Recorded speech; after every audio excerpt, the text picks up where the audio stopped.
Hi friends, welcome to சமையல் stories. இன்றைக்கி நம்ம கார்த்திகை தீப ஸ்பெஷல் ஒரு பால் பாயாசம் தான் பண்ண போகிறோம். வாங்க, ஸ்டவ்வில் பாத்திரம் வச்சாச்சு.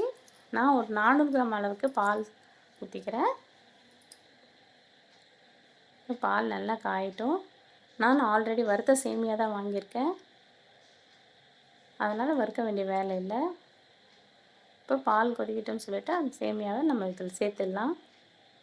பால் நல்லா கொதிச்சிச்சு. நான் ஒரு கப் அளவுக்கு சேமியா எடுத்திருக்கேன். இப்போது இதை நல்லா கலக்கி விட்டு கொஞ்சம் சிம்மில் வச்சு வேக விட்டுடலாம்.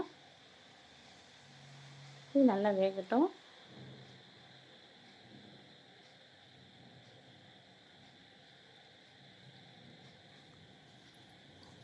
ஓகே, இது நல்லா வெந்துருச்சு. இப்போது நம்ம ஒரு சும்மா சின்ன சிட்டிக்கு அளவுக்கு சால்ட்டு சேர்த்துக்கிறேன்.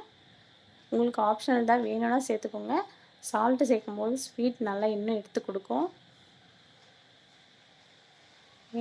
இது நல்லா செட் ஆகிடுச்சு. இப்போது ஒரு கப் அளவுக்கு சுகர் எடுத்திருக்கேன். இந்த சுகர் இதுக்கு கரெக்டாக இருக்கும்.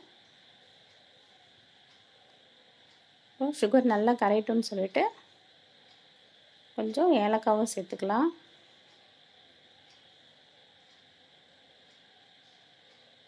பால் பாயாசம் ரெடி ஆகிடுச்சு. அடுத்து நெய் விட்டு முந்திரி திராட்சை தாளித்து கொட்டிக்கலாம் ஃப்ரெண்ட்ஸ்.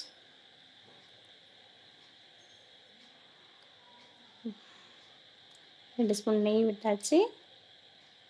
கொஞ்சம் முந்திரி, கொஞ்சம் திராட்சை,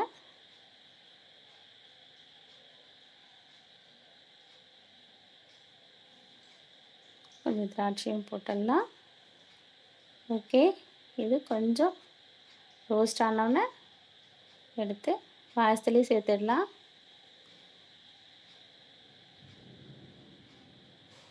இப்போது சூப்பராக ஒரு கமகமன்னு ஒரு பால் பாயாசம் நல்ல வாசமாக ரெடி ஆயிடுச்சு.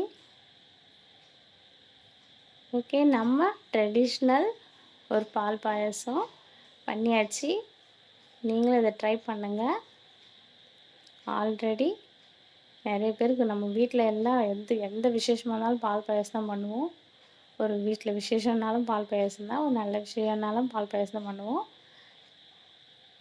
இப்படி ஒரு ட்ரெடிஷ்னலான ஒரு பால் பாயாசத்தை நம்ம செஞ்சாச்சு. ஓகே ஃப்ரெண்ட்ஸ், நீங்களும் ட்ரை பண்ணுங்கள், என்ஜாய் பண்ணுங்கள். தேங்க்யூ. லைக் பண்ணுங்கள், ஷேர் பண்ணுங்கள், நம்ம சேனலை சப்ஸ்கிரைப் பண்ணுங்கள்.